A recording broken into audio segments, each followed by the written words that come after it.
To Louisiana, Effortless Motors is offering a $10,000 reward. Get BIN News now on demand 24/7 on the iHeartRadio app. Compassion sponsorship means food, healthcare, education, and more for a child in poverty. And there are thousands of kids who've been waiting over a year and their wait. Sponsor a child with compassion today. Text the word radio to 83393. Is this the time? This is the KBLA Sports Minute with Ray Richardson. It took 18 innings and 6 hours and 39 minutes, but the Dodgers got it done. And yes, I was up at 11:50 last night when Freddie Freeman provided the dramatic finish. Freeman led off the 18th inning with a solo home run that cleared the center field wall and gave the Dodgers a historic 6-5 win over Toronto in Game 3 of the World Series. The game tied the record for longest World Series game ever played. Freeman hit a walk-off grand slam in Game 1 of last year's World Series against the Yankees. The Dodgers take a 2-1 lead in the best of 7. Game 4 is tonight at Dodger Stadium at 5 o'clock. Shohei Ohtani, if he has any energy left, is scheduled to be the Dodgers starting pitcher. Ohtani set 2 World Series records last night, reaching base 9 times and delivering 4 extra base hits, including 2 home runs. No debates, no speculation, just the info you need. That's your KBLA Sports Minute. I'm Ray Richardson. More news, opinions, and conversation when we come forward on KBLA Talk 1580. You ready? You're invited to the KBLA Talk 1580 Community Health and Wellness Fair on Saturday, November 8th, 10 a.m. to 2 p.m. Catch at Audubon Middle School in Leimert Park, 4120 11th Avenue. Join us for a day of health, healing, and community connection. There will be health screenings, immunizations, wellness information, a Catch Charter School recruitment fair, plus music and healthy snacks. And it's all free at the KBLA Talk 1580 Community Health and Wellness Fair, Saturday, November 8th, 10 a.m. to 2 p.m. at Audubon Middle School in Leimert Park, 4120 11th Avenue. Come out and bring the entire family. And if you have not yet checked out our KBLA Health and Wellness Hub, you should at KBLA1580.com. KBLA Talk 1580 thanks Catch Charter School, Prudential, Eastside, Cedar Sinai, and St. John's Community Health. At KBLA Talk 1580, we believe that a healthy community is a thriving community. That's right, baby.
Live from historic Leimert Park in Los Angeles, California, I'm Tavis Smiley, and I'm so glad to see you and me back in stride again.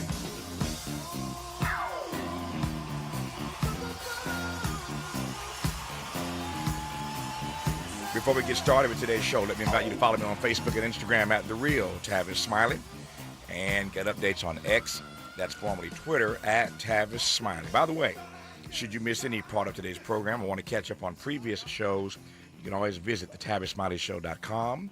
That's thetavissmileyshow.com, or wherever you get your podcast, and listen to the Tavis Smiley podcast version of this live program at your leisure. Another great show on tap for you today. In our second hour, 2 conversations up first, yet another abduction by the Trump administration, this time a Muslim journalist in the middle of a U.S. speaking tour. We'll get the details and why it matters from Edward Ahmed Mitchell of CARE, the Council on Foreign on his trying to get Tavis, the Council on American Islamic Relations. So many councils. This one again is CARE, the Council on American Islamic Relations. Our guest Edward Ahmed Mitchell on the top side of hour two. On the B side of hour two, Climate Disrupt Her, author and founder of Girl Plus Environment, Diamond Spratling, on her work to increase the involvement of black women in particular in the clean energy sector. In our third hour, we'll be joined by the director of the Center for Urban Journalism at Morgan State University, Leonard Pitts Jr. My conversations with Leonard, the novelist and Pulitzer Prize winner, are always wide-ranging. Nobody turns a phrase quite like Leonard Pitts Jr. I look forward to hour three to see what mayhem we will get into today. But in this first hour, let's talk politics and more with author, political scientist, and associate professor at Fordham University, Christina Greer. Christina, how are you today? No complaints, Tavis, now that I'm here with you. It's nice to have you on. Thank you, and glad to have you back. Let me just jump in. We got a whole hour, and I'm glad we do because there's a whole lot to cover today. I think I want to start with this. This redistricting fight or rabbit hole, more like a rabbit hole, right? But this thing is getting really, really interesting. So yesterday, this happened when I was on the air, in fact, the Virginia legislature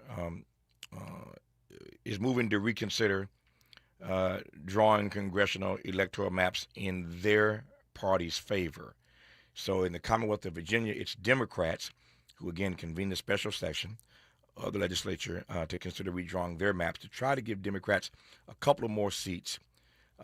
There's a process there. They got to amend the Constitution, et cetera, et cetera. Not like the process here in California. We have a special election coming up, as you know, in a couple of weeks here in California to see if voters will give Democrats and Gavin Newsom what they want to try to get five more seats for Democrats out of California to offset what they did in Texas. So we got an election here in California. They convened a special session yesterday in Virginia to try to get two more seats for Democrats. Meanwhile, in Indiana, the governor there, a red state, I'm from Indiana, Mike Braun called a special session to consider new congressional maps there at the behest of Donald Trump. So we've already seen, of course, Texas, Missouri, North Carolina already have heeded Trump's map demands. So state by state, day by day, this storyline continues to grow. As we say, this story has legs. And I don't know where this all ends up, but as a political scientist who teaches this stuff every day, what are you making? We never see anything like this, of this back and forth on redistricting state by state. Yeah, I mean, may we live in precedented times at some point, but I mean, this is just, we've never seen a smash and grab presidency like this, and we've never seen a power grab like this before. I think just to back up a little bit, Tavis, each state has so many different rules about how they're allowed to redistrict. And so what California is doing is somewhat different in the sense that they're going to the voters to ask first, can we redistrict? As opposed to other states, usually red states, that are just saying, this is what we're doing.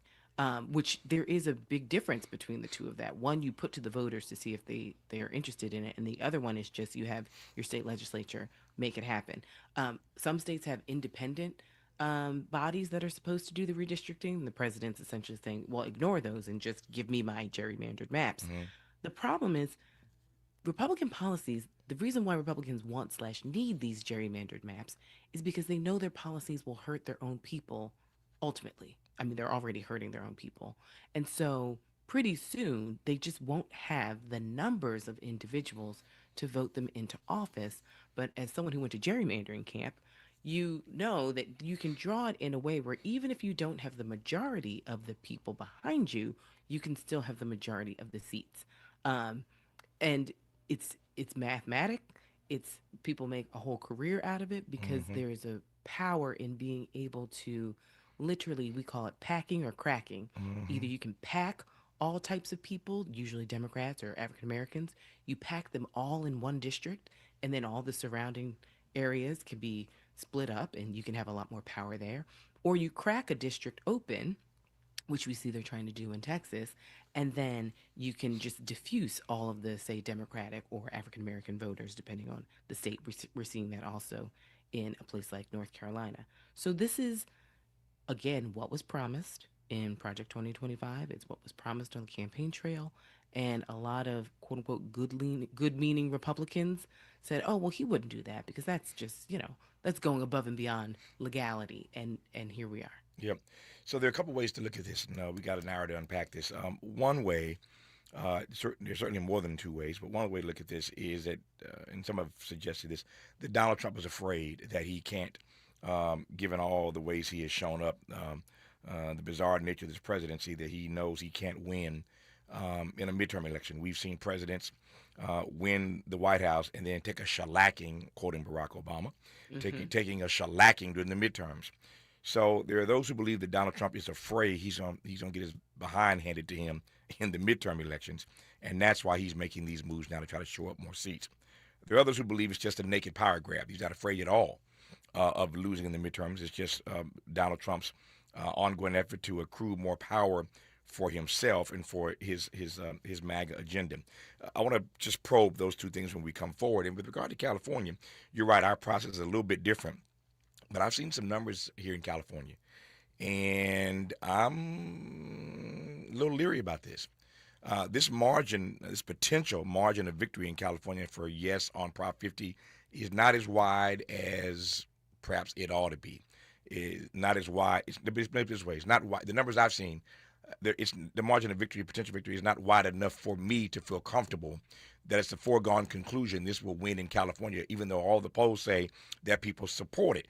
It's an off-year election. It's a special election. Ain't nobody on the ballot, really. So people got to turn out. And turnout, as you well know, makes all the difference. I'm a little concerned about yes on Prop 50 here in California. I digress on that for now. Our guest for the hour is Christina Greer of Fordham University. You're listening to Tavis Smiley. Hope, agency, dignity. This is Tavis Smiley. Can you dig it? Come on!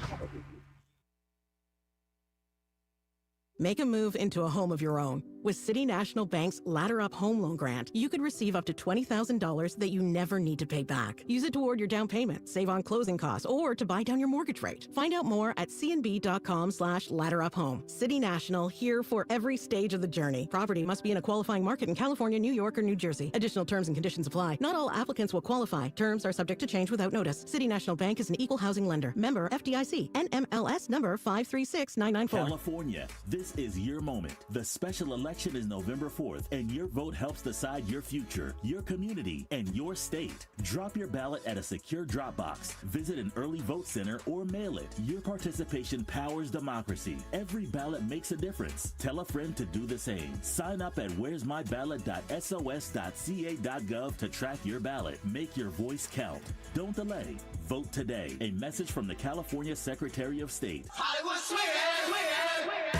Megan Good, Michael Hyatt, Golden Brooks, Ty Burrell, Christine Devine. They're all coming together on Saturday, November 1st at Paramount Picture Studios for the Kits Film Awards, a red carpet celebration of young filmmakers from right here in Los Angeles. Presented by Kids in the Spotlight. The Kids Film Awards showcase original short films written, cast, and performed by local youth. Powerful stories across every genre, from drama and comedy to action and suspense. It's a night that blends Hollywood energy with real community spirit, highlighting the future voices of film. These are the next generation of storytellers stepping onto one of Hollywood's biggest stages. Come out and experience a night filled with film, music, and inspiration, where creativity, community, and purpose meet. Tickets are available now at kitsinc.org. That's KITSINC.org. The 2025 Kits Film Awards, Saturday, November 1st at Paramount Picture Studios. This is a community call to action from KBLA Talk 1580.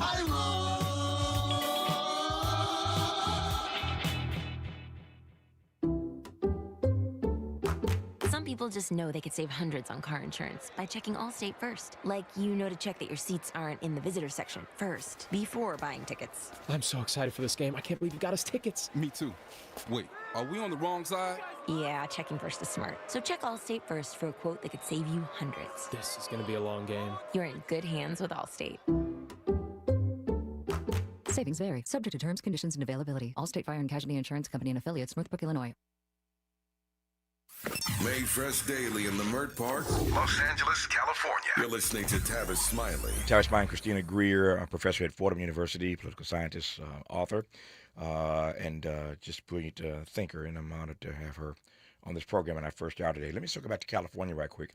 So over the weekend, Christina, we had a huge Left Coast Forum, my home station here in L.A. As you know, this program is syndicated. You heard across the country right now. But here in L.A., where I sit, my home station partnered with a publication they called the LA Progressive. So these two progressive outlets, my station and this publication, jointly convened what we called the Left Coast Forum. The turnout was very robust. Here we are just days in front of this special election here in California. So tons of progressives showed up at this gathering over the weekend, had a number of keynote speakers. Congresswoman Sidney Kamala-Dove, Mayor Bass was there, Cornel West, Richard Wolff. Just an amazing gathering of progressives this past weekend. We had all these keynote speakers. We also had all these plenary sessions. And so I'm walking around throughout the day, popping my head into these various plenaries, and these rooms are packed with people. We had a particular plenary, say that fast 3 times, particular plenary on Prop 50. And so I walked in the room and I stayed for a while. And while I was in the room, the presenter asked this audience, this packed room of people, how many of them had already voted. Now, this is a room full of progressives here in California. And the host, the moderator, the speaker, the presenter, asked the audience, asked the room, how many of you have already voted? One hand went up. And I looked around, and the presenter was gobsmacked. Me, not so much. What I'm suggesting to you is what I said earlier. It's a special election. It's off year. Ain't nothing else on the ballot. People are not motivated per se, even though they understand the power grab that Donald Trump's engaged in.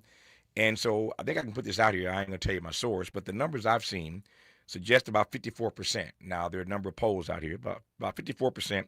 At one point, it was actually trailing, and it gained some steam, but the last numbers that I saw for yes on Prop 50 were about 54%. That's in California, a liberal, so-called progressive state.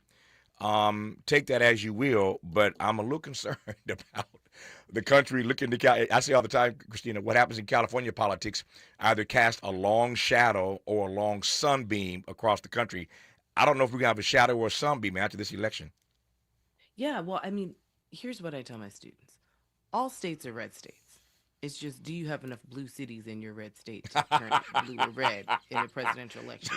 All states are red states. That's funny. They are. Okay. You know, I mean, like, think about, there are parts of, Westchester and Long Island I wouldn't go to, right? I mean, when you start looking at the districts, they are red, red, red, red. And then you have your big blue cities. So when you look at the numbers of California from 2024, even though it went Democratic, let's be clear, there was a red resurgence in California. And I always remind people, this is the home state of Richard Nixon and Ronald Reagan. So we can't make these assumptions that the states will always deliver. I mean, New York City had 20 years of Republican mayors. We had 3 terms of a Republican governor. It is not beyond the shadow of possibility that we could have a Republican governor in 2026, even in New York, right? And so I think that to be concerned is to be real. But this is part of, I think, the Democratic strategy that is so frustrating for many. It's that they assume that people agree that these things are wrong that are happening at the federal level and that they will be a part of it, not recognizing there's so many other constraints that people have. They need to be reminded. They need to be cajoled in some ways into turning out. And you just can't take it for granted that people will say, oh, yeah, of course we need to do this. Let's make sure we go and vote. There has to be a sense of education. And Tavis, this is the piece that you and I, bump into constantly. You and I talk about politics every day, all day, with a vast group of people who also talk about politics in a very intimate manner. Mm-hmm. The vast majority of Americans do not. Don't forget, in a hugely popular, very quote unquote successful presidential election cycle, that's when 60% of the voting eligible population bothers to turn out. 60%. That's like a banner, barn buster election year, right? In New York, if we can break 40% of voting eligible participation, we'll be back to numbers that we saw in the 80s. We haven't seen that in forever. The vast majority of New Yorkers don't bother to vote for mayor of New York, which is possibly the second most important job in the entire country. So we have a participation problem across the country. And so when there are items on a ballot, especially in an odd number year, or in California's case, an off election year, where there's no one sort of sexy at the top of the ticket, is literally come and talk about these issues that could affect us for generations to come. A lot of folks just are so disillusioned by politics. They're so disgusted by politics.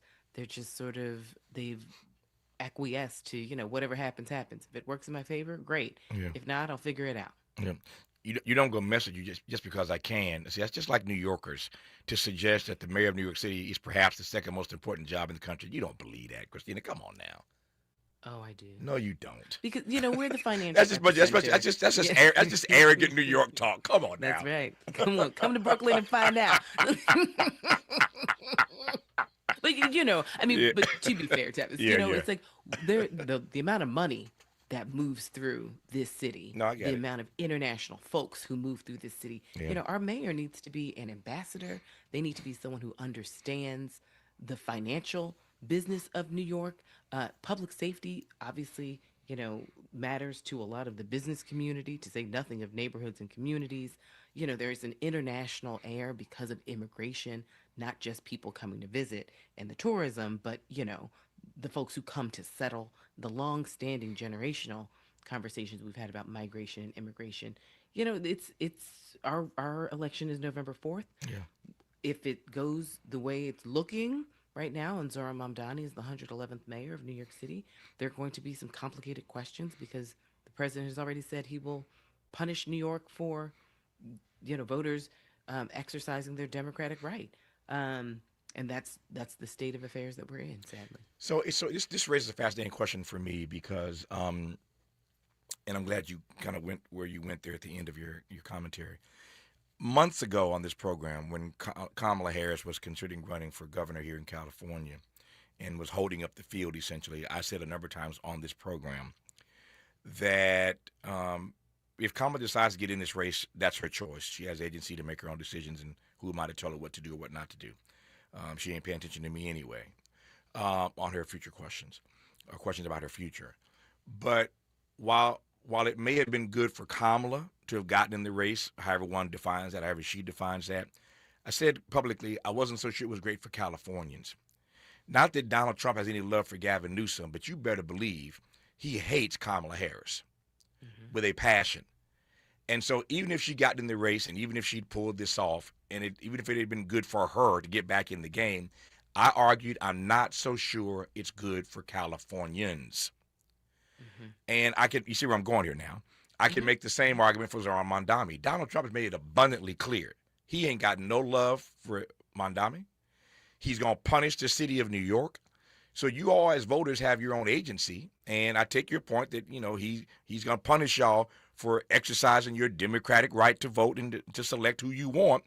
But just talk to me about that frame, about potentially electing somebody who the president hates and he's coming after New York City. He's already cut a bunch of programs during this government shutdown. He's cut y'all off of all kinds of money in New York City during the government shutdown. All hell's going to rain down if Mamdani wins from Washington, and y'all don't care about that?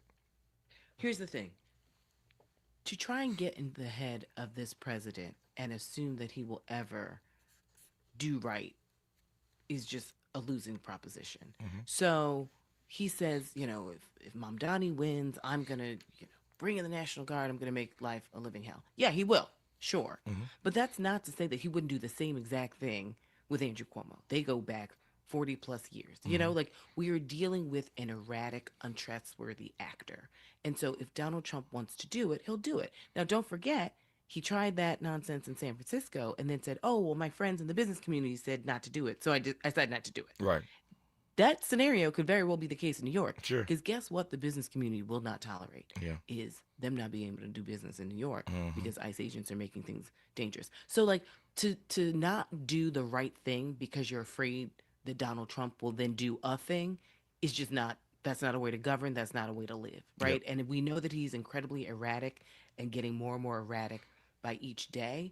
But I think that in the New York case, it's a bad idea to go with Sliwa, who has a long history of highly problematic statements of the racist kind. Yep.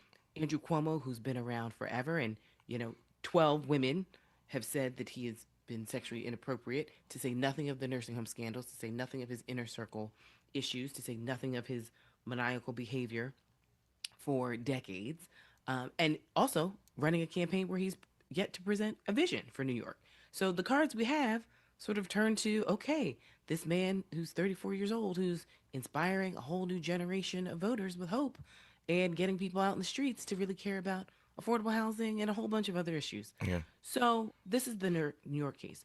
It's different to me than the California case. And I do like to spend a little time in California because what I'm hearing and feeling from the folks in California is that Kamala Harris has served this state valiantly, right? District attorney, attorney general, U.S. senator. Like, she has shown that she can run and win statewide. She's shown that she's a dutiful public servant.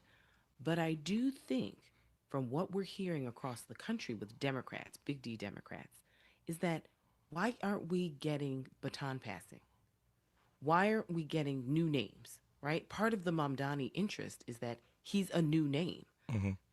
This idea that Nancy Pelosi, who has served this country she's on the Mount Rushmore of people who have been public servants to this nation.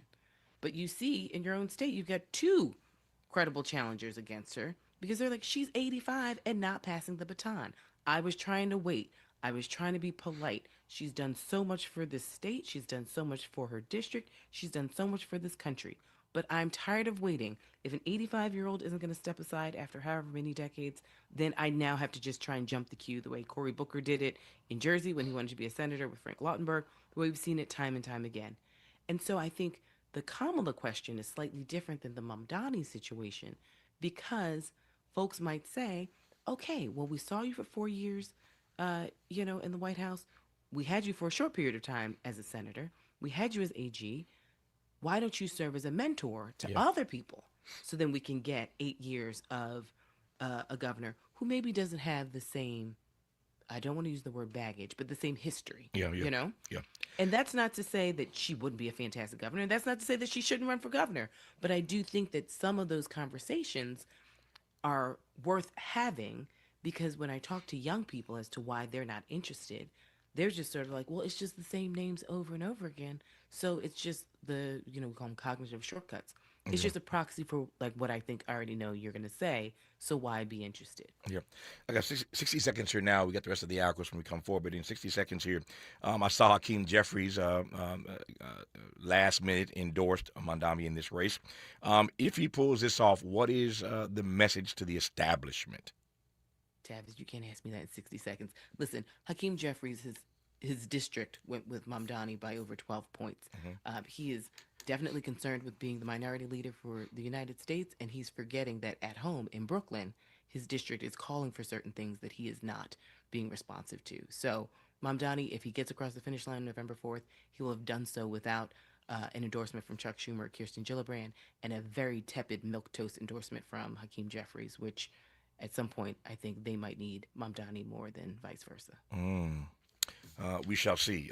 She's right, though. The establishment has just not really shown up for Zohran Mamdani, and we will see if they pay any sort of price for that. Who knows? A great deal more to cover with Christina Greer when we come forward on Tavis Smiley. What's your quarrel with the world? You're listening to Tavis Smiley.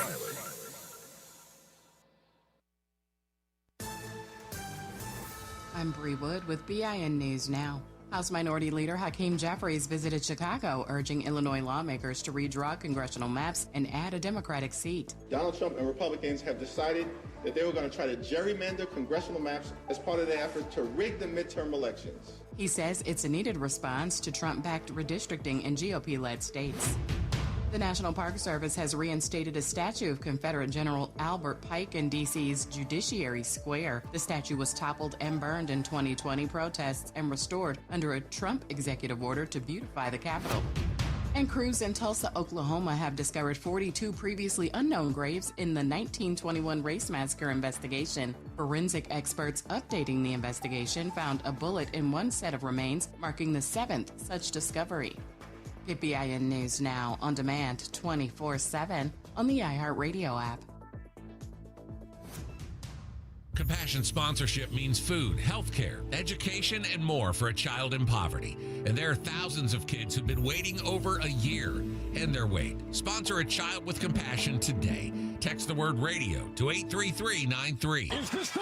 This is the KBLA Sports Minute with Ray Richardson. It took 18 innings and 6 hours and 39 minutes, but the Dodgers got it done. And yes, I was up at 11:50 last night when Freddie Freeman provided the dramatic finish. Freeman led off the 18th inning with a solo home run that cleared the center field wall and gave the Dodgers a historic 6-5 win over Toronto in Game 3 of the World Series. The game tied the record for longest World Series game ever played. Freeman hit a walk-off grand slam in Game 1 of last year's World Series against the Yankees. The Dodgers take a 2-1 lead in the best-of-7. Game 4 is tonight at Dodger Stadium at 5 o'clock. Shohei Ohtani, if he has any energy left, is scheduled to be the Dodgers starting pitcher.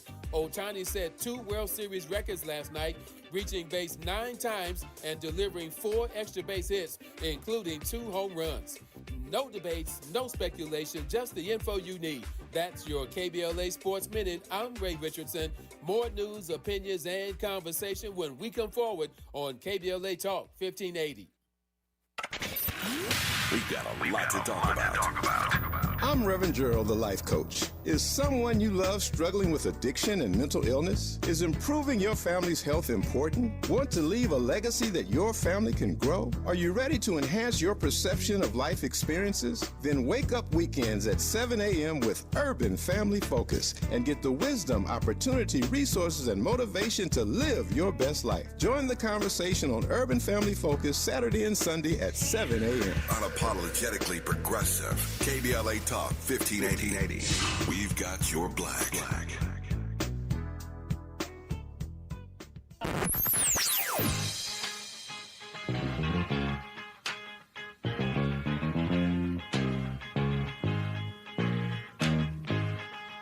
This is KBLA Talk 1580.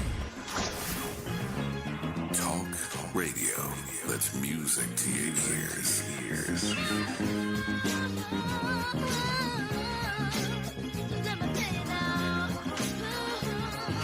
We're unapologetically progressive. KBLA Talk 1580. The Crohn's and Colitis Foundation has been at the forefront of inflammatory bowel disease research and care for over 50 years. Learn more about research, education, and support at Crohn'sColitisFoundation.org. Paid for by government.com. Did you know the United States Mint has issued a new Morgan silver dollar coin in proof condition for the first time? Not only that, they are also minted in 99.9% pure silver for the first time ever in history. Coin experts are calling this an amazing opportunity for anyone that knows the enduring popularity of Morgans. But you must hurry. Only 400,000 of these legal tender silver dollars were issued. These first ever Morgan silver dollars are brand new with stunning mirror-like finish, minted by the iconic San Francisco Mint. Call now and you're guaranteed a new first ever 99.9% pure silver proof Morgan dollar. To learn more, call 1-800-973-9717. If you order now, you will receive a free coin collector bonus pack, a $25 value, free with every order. Call 1-800-973-9717 now to secure your new Morgan silver dollars before they are gone. That's 1-800-973-9717. KBLA Talk 1580. We've got a lot to talk about. KBLA Talk 1580, connecting you with services and solutions. The Autopsy Initiative provides a second autopsy free of charge for victims' families who have lost their loved ones due to a police-related death. The services offered through the initiative include the completion of a second autopsy, disclosure of preliminary findings, and a final autopsy report.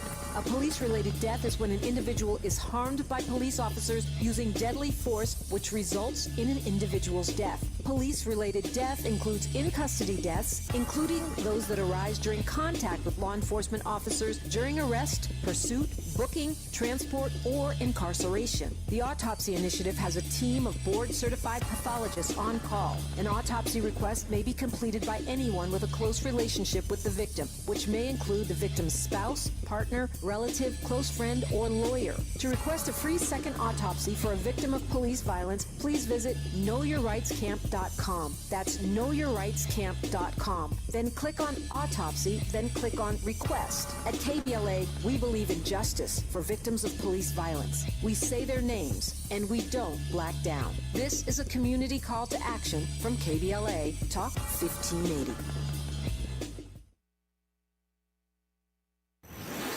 Let's get back to more of this rich dialogue with Tavis Smiley. Tavis Smiley, Christina Greer, political scientist, author, professor at Fordham University, kicking us off today, talking about all things politics, and there's a whole lot to cover on this program today. In case you've just tuned in, we've had a pretty interesting conversation about all these redistricting moves that are happening across the country right now. Virginia, the Commonwealth, has gotten in this ruckus. State of Indiana has gotten in this ruckus. So state by state, we see one state playing off another, trying to Republicans at least, trying to give Donald Trump more seats. He's pressing them hard for these seats, just as he pressed for those votes in Atlanta that they never did find in Georgia. But he's pressing these governors, and they're responding. Like, again, Mike Braun in Indiana. Of course, on the Democratic side, Democrats in Virginia, Gavin Newsom here in California and other places trying to represent as well to offset what these red states are doing. Although you heard Christina Greer say all states are red, they just got pockets of blue in them. So I've been thinking about that since she said. I think she has a point there. I digress on that for now. So one of the things that we raised earlier that we didn't get a chance to get to, I want to do it right quick here, is the couple of different ways I suggested earlier that one could read this effort by Donald Trump. This early effort. I mean, this is we're in front of when these lines are typically drawn anyway. Because you teach this stuff every day, so you know this. So this process has begun way earlier than it typically does with regard to redrawing these lines. This gerrymandering process usually is a little further down the road. But Donald Trump jumping early, trying to get more seats for himself and Republicans in the House in advance of next year's midterm elections. So there are a couple of arguments here. One is that he's afraid that the agenda he is running is turning off Americans, e.g., look at all the No Kings protest and the millions who turned out a couple of weeks ago. So he's afraid that he can't find victory next year in the midterms. He might take a shellacking like Obama and other presidents have. So he's trying to shore up his base, shore up that number in the House. So one motivation is fear. The other is it's just a naked power grab. He ain't really afraid of nothing. It's just Donald Trump doing what he's done since day one, which is amassing more power for himself, more power for the executive branch, more power for Republicans. I'm not sure it makes a difference, but how do you read the way he started this process so early? Mm-hmm. It's both, Tavis, in Right. my opinion. Don't forget, he had a shellacking. Donald Trump had a shellacking during his first midterm as well. Mhm. And he recognized that, if you don't have unified government, which is your party controlling the presidency in both houses of Congress, then things slow down exponentially, just even getting small agenda items done. Even though this president is wholly not really interested in governance or legislation. This is why he likes executive orders, because that's just one of the small tools that were given to the president in the Constitution. Because initially the framers did not want the president to amass a lot of power, and over time we have given presidents more and more power, and now we have gotten to the point where George Washington warned us that we would have this type of president one day, and how would we protect ourselves if we did. So on the one hand, I think Donald Trump is fearful. He knows that these policies are not attractive. You can't have people in bread lines. of your own party. You're taking everything away. It's a completely subtractive administration. There is nothing additive. The only thing he's adding and saying that he's going to give you, he's going to give you the power to say that you're better than immigrants, documented and undocumented. He's going to give you the power to sort of tell people to get out of your country. But other than that, he's not putting food on your table. He's not educating your kids. He's not making it easier for you to go to the grocery store or buy a house. I mean, economically, he's running this country the way he's run all of his casinos and all of his businesses. And then some of it is a power grab. We're on like the D team when it comes to people who are in his administration. You know, Republicans who care about this country, we may disagree with them, but they care about this country. Many of them were in his first administration, and they left slowly but surely because they either A, didn't want to break the law, or B, they said, this is an overreach where I don't want to be involved in sort of the destruction of our nation just for cruelty's sake. He's now, second term, as promised, surrounded himself with people who want to envision this country where we don't want people of color in our colleges. We want to just destroy the Department of Education now that it's majority kids of color across the country. We don't care about groceries. We don't care about eggs anymore. We really don't care if you have interest rates. We don't care if you're getting evicted. If you're brown, you probably don't belong here. So, I mean, just the worst base notions of our country are sort of back again, which many black people have experienced, especially if we had grandparents that we ever heard any stories from. And so he's empowering so many, not just white Americans, but people who feel like, ugh, I don't have because of that person over there. Not you don't have because the government has made it such that their deals have affected your life. No, it's neighbor versus neighbor. And this is the type of insidious norm-breaking behavior that Donald Trump is so good at, sort of making people tap into their worst selves. And we recognize in American government so many of the things that held this country together and that brought us actually forward over several generations are norms and not necessarily laws. Yeah. And the norm busting is what is so brazen, where if the judiciary says, Tavis, you must do X, and you just say, well, I don't feel like it. Mm-hmm. Take me back to court. Mm-hmm. I don't care. I mean, we've never seen a president defy a court. We've also never seen a president have a Supreme Court that says, oh, I work for the president. That is wholly against Federalist 51, separation of powers, checks and balances, all of the things where the judiciary is supposed to be separate. Congress is supposed to be separate. Congress is saying, Republicans in Congress are saying, take all of our power away. Go ahead, you can just have it. When have you ever heard of that? And this is what we're seeing, and I think Democrats are a little slow on the uptick and scratching their heads, and Democratic voters are like, if you all don't stop with these strongly worded letters, Chuck Schumer and Hakeem Jeffries, these people are playing for keeps.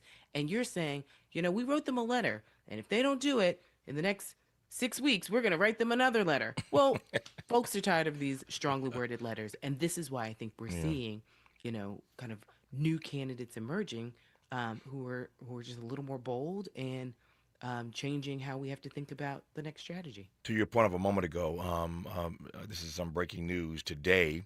More than 24 states sued the Trump administration over its recent refusal to fund food stamps during this government shutdown. They are attempting to spare roughly 42 million people from hunger and financial hardship starting in just a matter of days. This pain is about to be felt a great deal more acutely when this food stamp program halts, when the SNAP program halts. The pain is about to get real for a lot of people. Mm-hmm. And for a lot of Republicans, too. Yeah. And I'm sure that they can frame it. Mm-hmm. Right? Oh, the Democrats are doing this. It's like, well, you know, the framing is always these undeserving Black and Latino people are sucking all the money out of the government using food stamps. But the reality is white Americans are by far the greatest recipients, and they come from, quote unquote, red states. They come from Republican-led states. So I'm not exactly sure how they're going to frame this, besides the Democrats won't pass a budget, even though the president is a Republican and his party is in power in both branches of Congress and also the presidency. So the master negotiator can't seem to negotiate. And the reason why there's a stalemate is because Democrats don't want health care to be taken away from people. I mean, so there's the reality, but then there's also the lack of articulation to the American public the fact that we're even having a debate as to whose fault is it when the sole reason why Democrats won't budge is because they want to make sure millions upon millions of Americans aren't thrown into the street with their health care needs. So, I mean, some people, though, will tell themselves, Tavis, and you know this, they will tell themselves whatever they need to tell themselves to believe in race and racism. And I think that's where the Republicans have done so well with so many members of their base. To put a finer point on this, there are many congressional Democrats, of course, but also many Republicans, to Christina's point, in these red states that have poor people in their districts. So it was both Republicans and Democrats who encouraged Donald Trump to preserve food stamps into November. The Trump administration declined as recently as Friday to extend that reprieve, even though the Agriculture Department said weeks ago that it could reprogram the money to prevent these benefit cuts. That's just cruel and mean-spirited that they've been asked by Republicans and Democrats, the Trump White House has, to extend this funding for this particular program into November, and the White House refused to do it. More with Christina Greer when we come forward on Tavis Smiley. Interrogating and unpacking. That's what we do around here. You're listening to Tavis Smiley.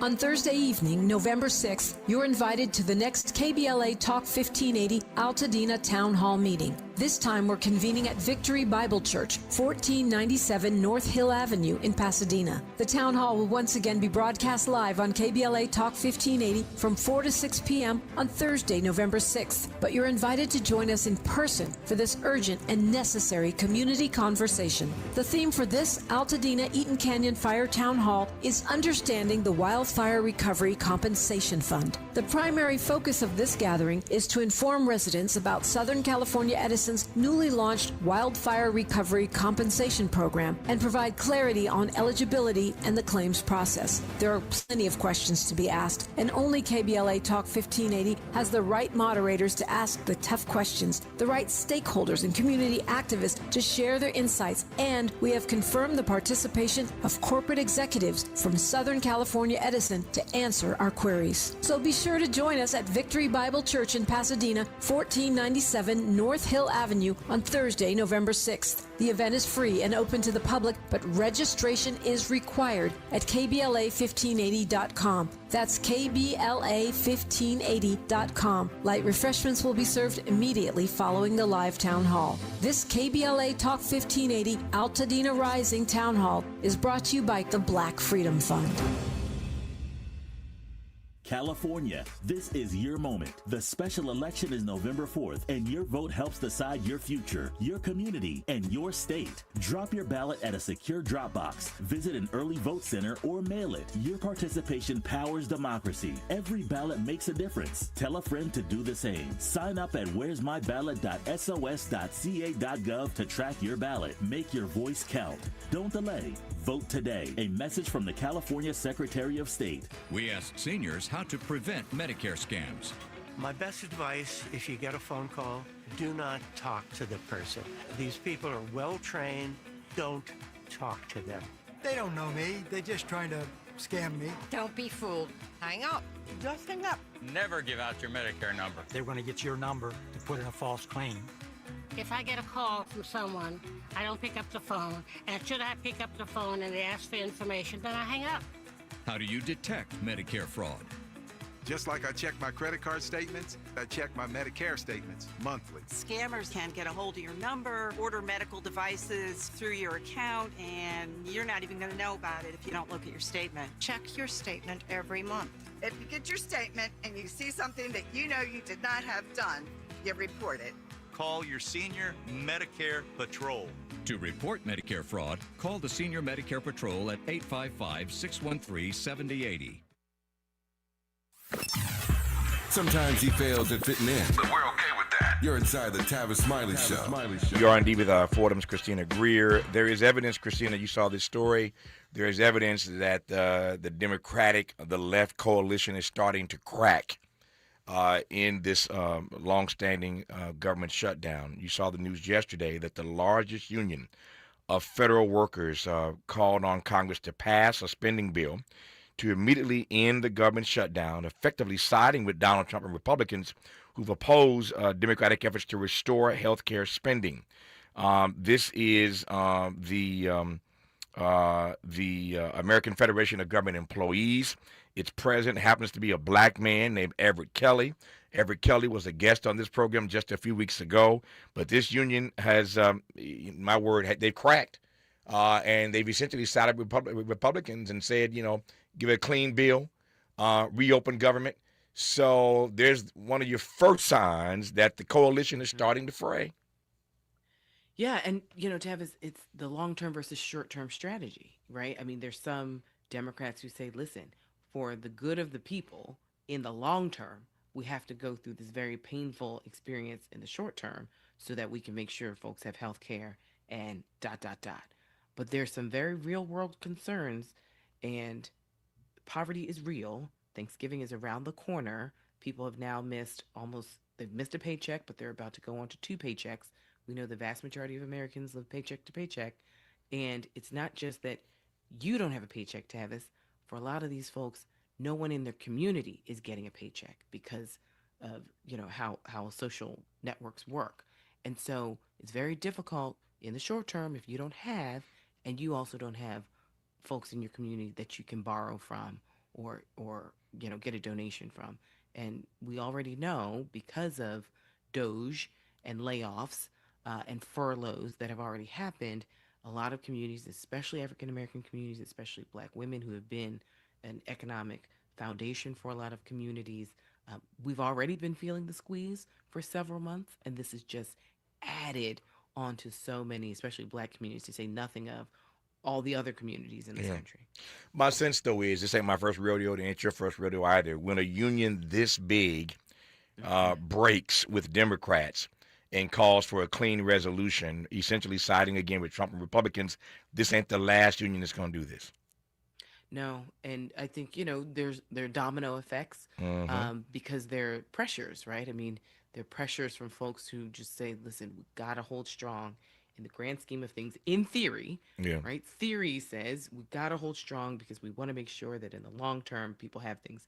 And you and I both know, in reality, there are hungry bellies and there are bills that need to get paid, and people cannot afford eviction in the wintertime, and they need to put food on the table for their families. So this is where the cracks in the foundation begin. Not that my opinion matters, but again, I know Everett Kelly, was a guest on this program recently. I just told my producers today to try to get him back on the program tomorrow as quickly as possible, but I think he's wrong.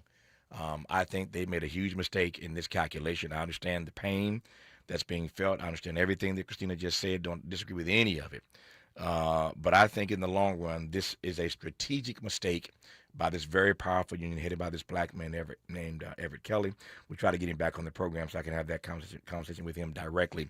Our remaining moments with Christina Greer when we come forward on Tavis Smiley. For all the freedom-loving folk, this is Tavis Smiley. I feel like freedom.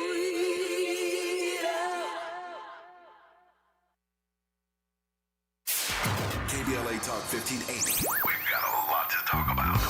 KBLA Talk 1580 is committed to self-care and community well-being. Walk Good LA was formed in June 2020, inspired by the Black Lives Matter movement and the beginning stages of the COVID-19 pandemic. What began as a few minutes of breath work and yoga meditation before protests against police brutality turned into a safe space for the community to heal in hard times. The immensely positive response from the community transformed the momentum into a movement. Today, Walk Good LA is a black and brown-led community wellness organization based in Los Angeles. They provide spaces for healing through community yoga classes, guided meditations, hikes, run clubs, and other activations throughout Los Angeles that attract hundreds of members weekly. With the help of Propel and Michael B. Jordan, they now have a yoga and wellness studio in Los Angeles called the Walk Good Yard. To join their mailing list and connect with healing spaces, please visit walkgoodla.org. That's walkgoodla.org.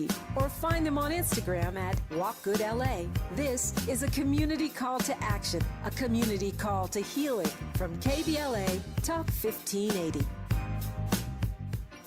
If you're like me, 60 and retired, making ends meet, especially here at the supermarket and drugstore, is tough. I'm so blessed to have found benefitscheckup.org. It's a free and confidential website from the National Council on Aging that connected me to $1,200 a year in programs that help pay for food, medicine, utilities, and more. Maybe it can help you. benefitscheckup.org. You know where you want to go in life, and City National Bank can help. City National knows the dedication it takes to build your vision for the future into a reality, and our team is here for you. We have a wide range of options to help, from personal savings accounts to interest-bearing money market savings accounts and more, all designed to help you get where you want to go. City National, here for every stage of the journey. Learn more at cnb.com. City National Bank is a subsidiary of Royal Bank of Canada, member FDIC. Established in 2020 during a time of deep racial unrest across our state and country, the Black Freedom Fund was created to make sure that leaders and organizations working to support Black communities and build power have the resources they need to stay in the fight for the long haul. We believe that those closest to the issues impacting our communities know best how to solve them. That's why in just the last 5 years, we've granted more than $45 million to over 200 grassroots organizations across California. That is the largest collective investment in Black organizing in history, and we're just getting started. We are clear-eyed and committed, more now than ever, to our people, our power, and our possibility. Join us in creating a future where Black people harness their full power to shape their lives and realize a just world for all. Learn more at fundblackfreedom.org. That's fundblackfreedom.org. The Black Freedom Fund is proud to sponsor Conversation Live Altadena Rising with James Farr on KBLA Talk 1580.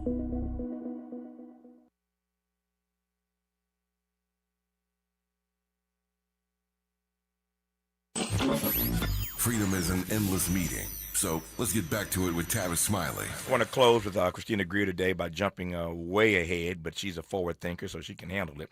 We're just trying to get past this special election here in California. Then we'll work our way toward the midterms next year, but 2028 is just down the road.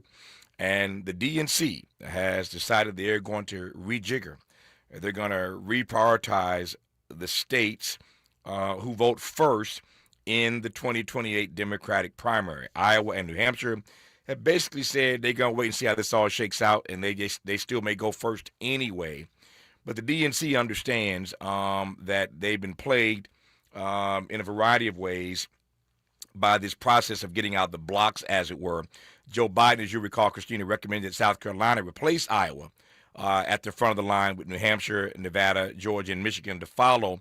But the DNC Rules and Bylaws Committee has opened the application process now for states that want to be part of the early nominating window in 2028, emphasizing the need, as they say, to create a system that elevates viable candidates who can win a general election. So it's early, but this process matters because, again, it speaks to how Democrats will get out of the gate in 2028, whoever their nominee ultimately ends up being. What say you about this process that's already begun right now? I do think that we need to have an important conversation about what states should be first. I don't think that Iowa and New Hampshire are reflective.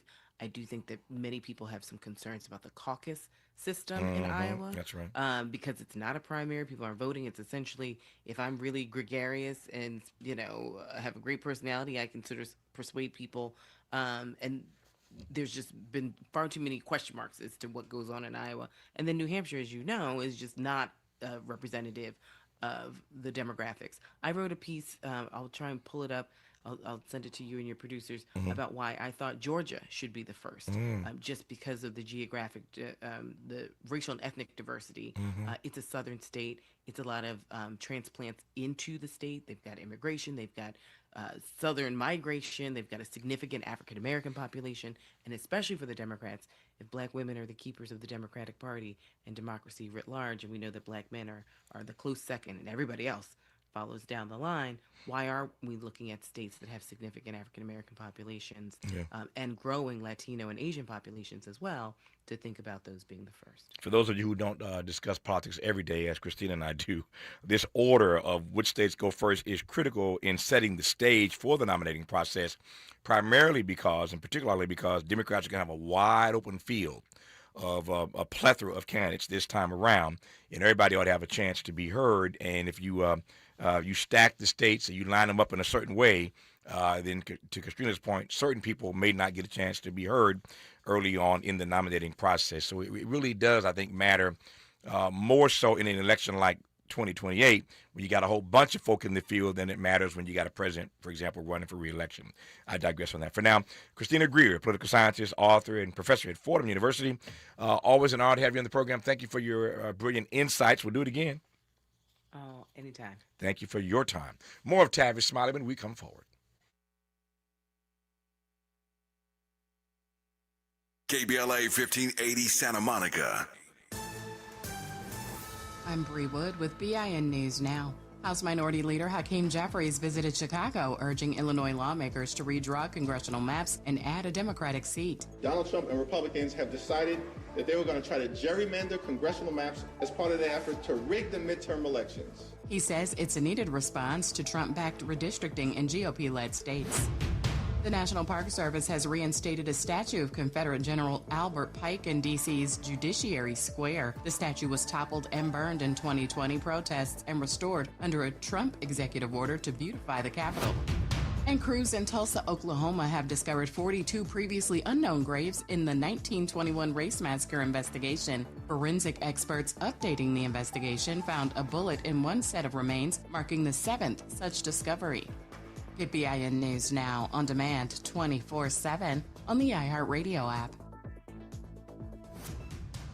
Compassion sponsorship means food, health care, education, and more for a child in poverty. And there are thousands of kids who've been waiting over a year. End their wait. Sponsor a child with compassion today. Text the word radio to 83393. This is the KBLA Sports Minute with Ray Richardson.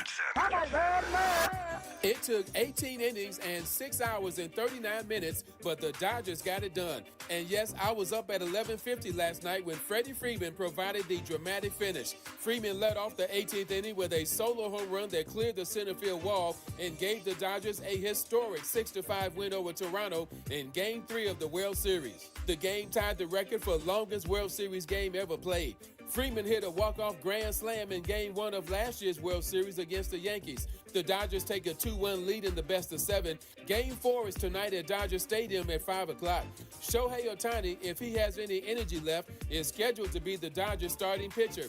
Ohtani set 2 World Series records last night, reaching base 9 times and delivering 4 extra base hits, including 2 home runs. No debates, no speculation, just the info you need. That's your KBLA Sports Minute. I'm Ray Richardson. More news, opinions, and conversation when we come forward on KBLA Talk 1580. You ready?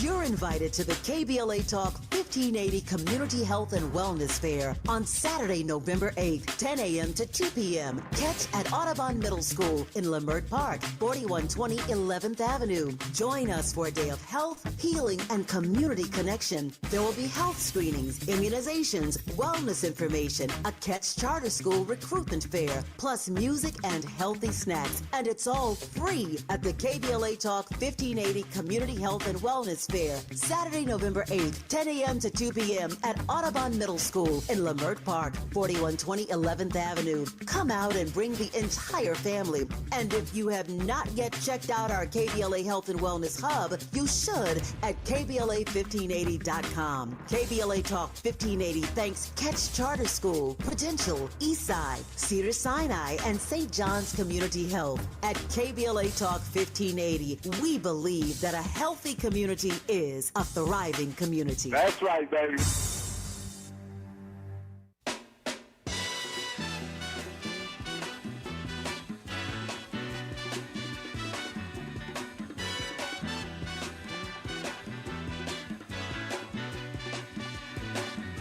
Hush not, child, and don't cry. Your folks might understand.